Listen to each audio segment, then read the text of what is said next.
Salut et bienvenue dans Conscious Women Podcast. Je suis Marie-Gabrielle Amadieu, coach professionnelle et ex-Bac plus 15 en je sais pas ce que je veux faire vraiment, je doute de mes capacités et je me mets la pression de ouf. Avec Conscious Woman Coaching, je vous invite à explorer comment se libérer de tout ce poids et réaliser tout notre potentiel dans notre business, nos jobs et nos vies. Et accessoirement, en faisant ça, à changer le monde.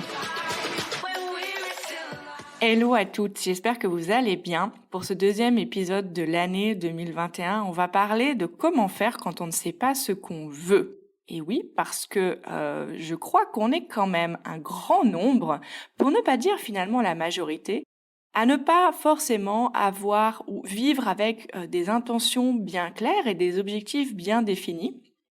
Et je n'ai pas de statistiques, mais il ne m'étonnerait pas que finalement, la grande majorité d'entre nous ne se fixe pas vraiment de cap ou de résolution ou d'objectifs en début d'année, ou alors de manière pas très sérieuse et qui disparaît au bout d'une semaine ou deux. Pourtant, je pense que c'est vraiment important finalement de s'attaquer à cette question, parce que vivre sans intention ou sans objectif, ça reste tout de même faire un choix. C'est quelque part le choix de laisser faire les choses, de vivre au fil de l'eau. Et je suis convaincue qu'au final, c'est une cause majeure de l'insatisfaction, du manque d'épanouissement. Et je crois aussi que c'est la cause du sentiment de débordement et d'épuisement au boulot, dont tellement de gens souffrent, parce que ne pas avoir d'intention ou d'objectif, pour soi-même, ça veut dire au quotidien ne pas savoir quelles sont ses priorités. Et donc, c'est soit s'ennuyer ou flotter, en tout cas, soit c'est vivre au service des urgences que vont nous dicter les autres, la vie de tous les jours. Et franchement, c'est pas hyper globe quand même, comme manière de vivre. Alors, je voudrais dire deux choses en préambule. La première, c'est que je comprendrais que vous ayez une attitude un peu réservée, voire que vous ressentiez une espèce de dilemme par rapport à cette idée de se fixer des intentions, des objectifs, de vivre avec intention, parce que moi, en tout cas, pendant longtemps, ça m'a pas forcément tellement parlé, cette notion de se donner des objectifs. Ça ne m'inspirait pas énormément. Je percevais une espèce de pression normative à l'américaine, on va dire. J'ai associé ça à un culte de la performance et à un culte de l'individualisme qui ne me branchait pas et auquel j'avais du mal quand même à vraiment croire. Et au final, je ne le vois plus comme ça. Je crois pas que ce soit s'américaniser ou succomber au mythe capitaliste ou se considérer comme une espèce de produit qu'on devrait parfaire jour après jour que de se donner des objectifs ou des intentions. Le développement personnel, évidemment, parle beaucoup de ces sujets-là et je comprends que ça puisse contribuer un peu au scepticisme ou à l'irritation. Mais si on regarde, en réalité, tout parle de ça. La philosophie parle de ça, de comment finalement se réaliser soi-même. Toutes les pratiques, les approches spirituelles parlent de ça. Non pas de donner des objectifs en soi, mais en tout cas de vivre de manière intentionnelle, de vivre de manière présente, de manière consciente. Et finalement, se donner des objectifs ou des intentions, c'est l'aspect concret de ces désirs-là, de ces aspirations-là. C'est l'aspect concret, c'est la dernière étape finalement de la réflexion qu'on peut avoir, du but qu'on veut se donner. Et donc, oui, quelque part, c'est existentiel.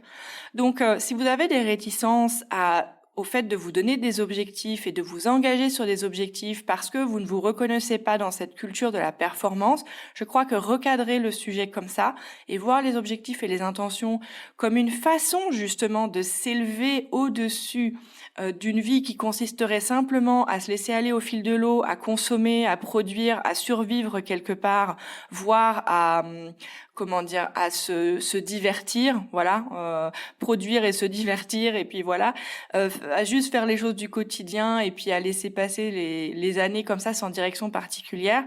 Je crois que ça c'est une manière plus pour moi plus juste et utile de le voir. La deuxième chose en préambule, c'est que ce que je veux vous dire, c'est que c'est pas du tout évident de savoir ce qu'on veut, je crois. Et moi, j'ai été personnellement la reine de je ne sais pas ce que je veux faire. Je le dis même dans le générique de ce podcast. Je crois que dans le conditionnement de la bonne élève, on est tellement à s'identifier, et on va en parler dans cet épisode, à finalement aux attentes que les autres ont de nous, qu'on est très doué pour enregistrer, pour capter et pour s'appliquer à reproduire, que c'est loin d'être évident.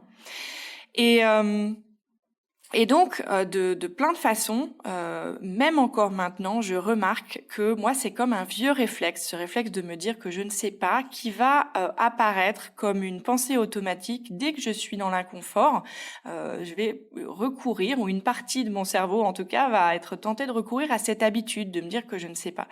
Donc, parlons de comment faire, parce que je crois que, encore une fois, c'est vraiment pas évident pour tout le monde. Alors, plusieurs choses par rapport à cette question de qu'est-ce que je fais quand je ne sais pas ce que je veux.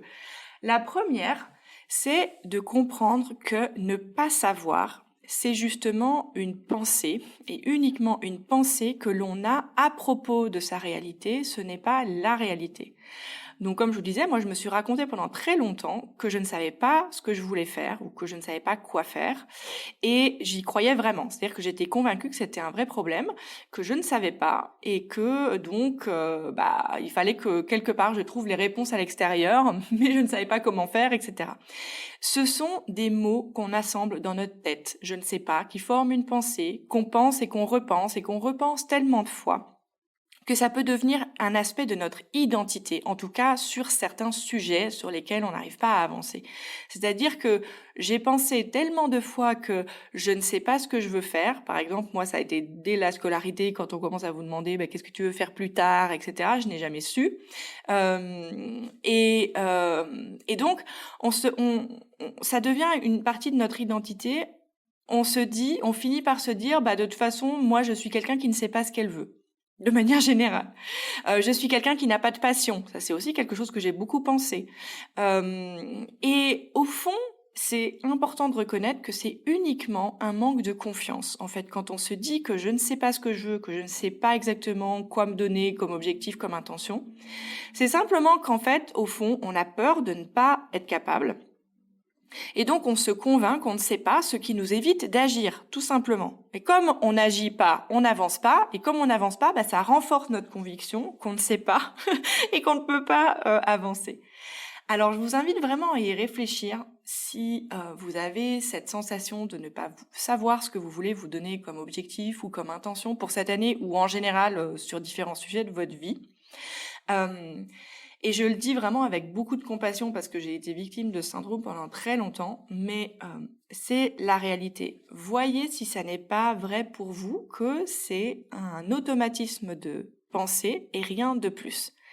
Je crois que cette habitude de se dire, de se convaincre qu'on ne sait pas, c'est la manière dont on sacrifie véritablement son pouvoir.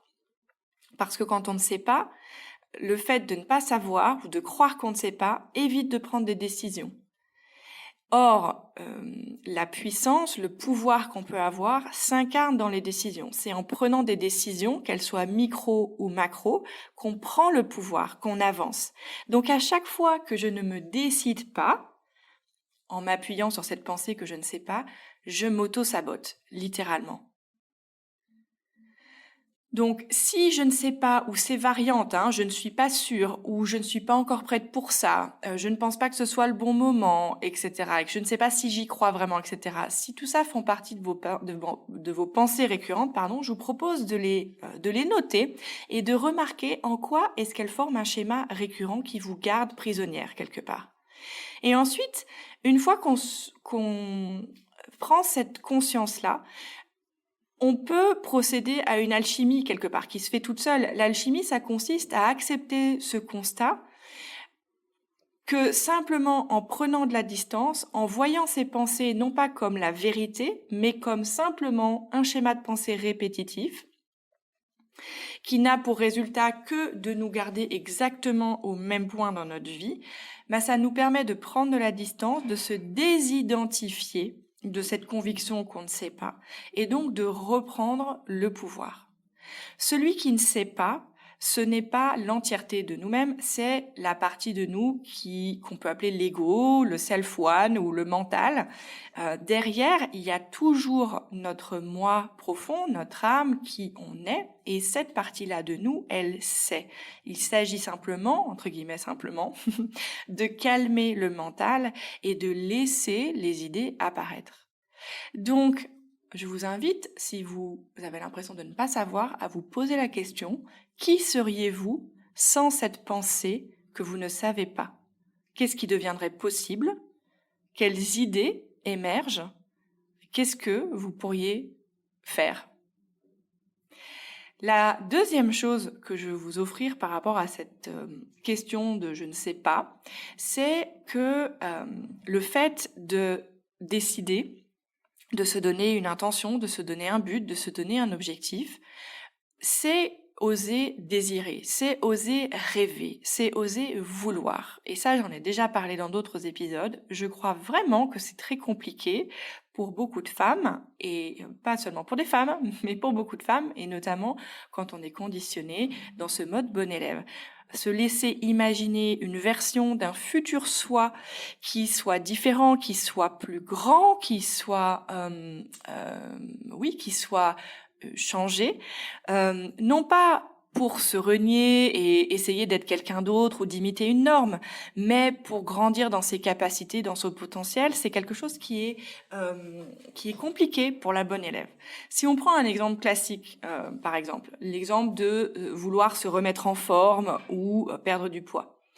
Plutôt que de le voir comme succomber à une norme sociale, est-ce qu'on peut oser assumer pour soi-même qu'on a envie de se sentir forte ou souple ou mince ou belle, même si dans notre conditionnement de bon élève ou autre, ça fait superficiel ou c'est un truc à l'américaine ou peu importe tous les jugements qu'on peut avoir intériorisés et qui, quelque part, nous font nous auto-censurer par rapport à nos désirs, qui nous font nous juger par rapport aux envies, aux désirs ou aux aspirations qu'on peut avoir, parce qu'on considère que ça ne colle pas avec le moule dans lequel on a grandi ou dans lequel on a été éduqué. Moi, par exemple, me suis toujours considérée comme quelqu'un de pas sportif, quelque part, ce qui se passait, c'est uniquement que j'avais, dans mon conditionnement de bon élève, extrêmement peur de me tromper, extrêmement peur de mal faire.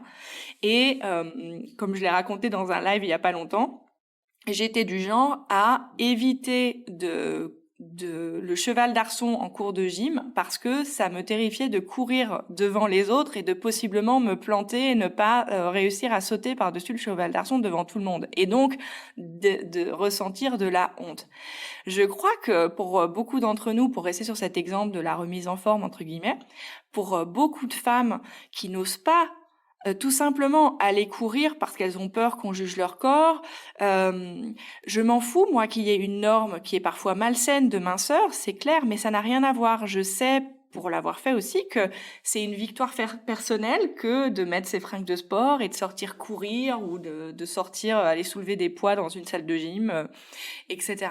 Donc, oser visualiser, oser rêver, oser désirer, sans jugement, et même quand on a tout un tas de normes ou de jugements qui s'imposent à nous quand on pense à ce qu'on désire, je crois que c'est assez quelque part rebelle et assez challenging potentiellement pour la bonne élève. Troisième chose, c'est que je crois que ce qui nous empêche aussi d'assumer ce qu'on désire et ce qu'on veut et de s'engager sur une intention ou un objectif, c'est le fait qu'on veut des garanties. En fait, notre mental, il fonctionne un peu comme un chien avec un os. Si on lui donne un sujet, il va directement s'activer pour aller chercher le comment il va faire. Et quand il ne voit pas tout de suite exactement comment il va faire, il doute donc de pouvoir y arriver et il évite du coup, tout court, d'oser désirer. Donc, regardez maintenant, est-ce qu'il y a des objectifs ou des intentions que vous ne vous donnez pas parce que vous ne voyez pas comment vous pourrez les atteindre. Les objectifs ou intentions qu'on se donne, quelque part, elles sont toujours, dans leur essence, des objectifs de trouver comment on va faire pour. Donc si je me dis mon objectif c'est de perdre tant de poids cette année ou de courir un marathon ou de générer tant de chiffre d'affaires ou de trouver un nouveau boulot, finalement quand je me choisis cet objectif, ce à quoi je m'engage à chercher et à comprendre comment faire pour perdre tant de poids ou pour arriver à courir un marathon ou pour vendre mes services à tel niveau ou pour trouver un nouveau boulot. C'est donc accepter d'oser faire des choses qui vont pas être évidentes et sans aucune garantie du résultat parce qu'on ne sait pas ce que ça donnera avant de l'avoir fait. Donc, quand on se demande est-ce que ça marchera pour moi, est-ce que je suis pas un cas unique et désespéré parce que voilà, je suis quelqu'un qui n'a jamais su ce qu'elle voulait ou je suis quelqu'un qui n'a jamais pu faire de sport ou etc. etc. Moi, je l'ai vu dans mon propre cas et je le vois tout le temps d'ailleurs aussi avec, autour de moi, dans mon travail, etc. Ce côté où quelque part on résiste à prendre ses responsabilités en s'adonnant au doute. Ah, je ne suis pas sûre si ça va marcher, je ne suis pas sûre de comment je dois faire. C'est vraiment aussi une forme de peur et d'auto-sabotage. Et souvent d'ailleurs, ça se passe en deux temps, c'est-à-dire que d'abord on croit pas en soi, et puis quand on arrive à passer un palier et on se décide à avancer, on va parfois aller chercher de l'aide auprès d'un coach sportif par exemple ou autre, et là on risque de reproduire le même schéma mais vis-à-vis de l'autre, c'est-à-dire qu'on va vouloir qu'il nous garantisse qu'il a la solution, qu'il nous garantisse le résultat, en oubliant bien sûr que c'est toujours nous, encore une fois, qui quand on se donne un objectif, on s'engage à chercher à comprendre comment faire et à y mettre quelque part tous nos efforts et notre intention pour le faire. Et l'autre sera un guide uniquement, quoi. Donc, renoncer à cette habitude de s'adonner aux doutes, que ce soit de nous-mêmes ou de ceux qui nous accompagnent, à renoncer à des garanties, mais bien à être clair que l'objectif sur lequel on s'engage, c'est un objectif qui comprend aussi un objectif de moyens, et c'est ça auquel on résiste le plus. C'est-à-dire que quelque part s'engager à un objectif de résultat, genre oui, ok, je peux me visualiser avec 30 kilos en moins ou avec je sais pas quoi et en train d'aller à mon date avec Brad Pitt, mais par contre les efforts que je vais devoir faire pour arriver jusque là, ça me penche moyennement quoi, et ça me fait peur et je suis pas sûre d'y arriver. Donc, pour résumer, pour savoir ce qu'on veut et arriver à se donner des intentions ou des objectifs, je vous propose 3 idées. Premièrement, bien voir et bien assumer que je ne sais pas, c'est un choix de pensée qui vise quelque part à nous auto-saboter, qui ne nous mène nulle part, et que on peut se débarrasser de ce syndrome de je ne sais pas en simplement observant ce schéma de pensée répétitif en nous et en comprenant que ce n'est pas l'entièreté de nous qui ne sait pas, c'est simplement notre mental ou notre ego qui a peur. Et que quand on met ça à distance, on peut commencer à s'écouter et à entendre nos idées, nos envies, nos désirs qui sont toujours là. C'est donc la deuxième idée, assumer, oser entendre et s'approprier son désir, le cultiver. On peut utiliser d'ailleurs pour ça la visualisation ou l'écriture à propos de son futur soi, c'est-à-dire s'autoriser à se voir et à se décrire dans son idéal réalisé, dans une réalité entre guillemets augmentée, agrandie. Et la troisième chose, c'est de prendre ses responsabilités et de renoncer aux garanties ou aux résultats parfaits. Et à la place, s'autoriser à s'engager dans l'action et ne plus dépenser d'énergie à douter et à questionner pour à la place investir toute son énergie dans la confiance, dans l'action, dans l'effort et aussi évidemment dans le plaisir de s'autoriser à faire des choses nouvelles, à oser et à s'entraîner tout simplement. Voilà, j'espère que ces idées pourront vous être utiles si vous vous trouviez dans ce camp de je ne sais pas quoi me donner comme objectif ou comme résolution pour l'année prochaine. Je suis toujours à votre disposition pour échanger avec vous sur vos questions sur ces sujets-là. Donc, n'hésitez pas à m'envoyer des messages, à me faire vos retours sur cette question. Je me ferai un plaisir de vous répondre. Je vous souhaite une excellente semaine et je vous dis à très bientôt. Ciao. Merci beaucoup de nous avoir écoutés.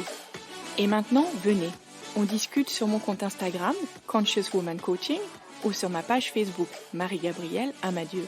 Qu'est-ce que vous retiendrez de cet épisode ? Si vous avez aimé ce podcast, partagez-le en l'envoyant à vos sœurs, vos cousines, vos potes, vos filles et vos mamans. Donnez-lui 5 étoiles sur Apple Podcast et abonnez-vous pour suivre tous les prochains épisodes gratuitement.